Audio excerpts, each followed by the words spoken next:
Sa CCTV video na ito, makikitang sinubukang umiwas ng gwardiya sa lalaking sasaksak sa kanya sa bahaging ito ng Buendia, kanto ng F. Fernando sa Pasay City, pasado las 6 kagabi.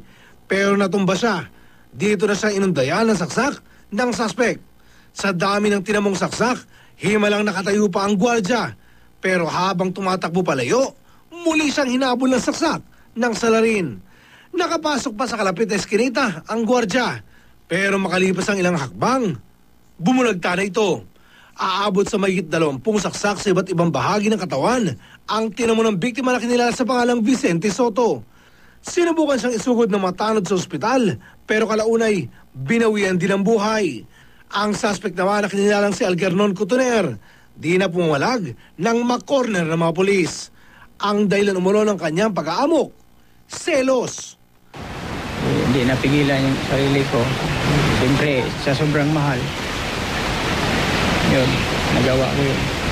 Tinetext niya yung girlfriend mo? Tawag yan. Tinatawagan niya girlfriend mo? Text. Ha?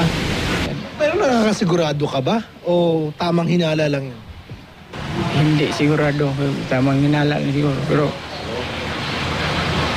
ayon sa barangay, grabe raw talaga kung mag-init ang ulo ang suspect. Yung suspect naman yan, may kaso na rin sa lugar namin ng pananakit. Yung bandang June yun hindi pa natatapos ang kaso.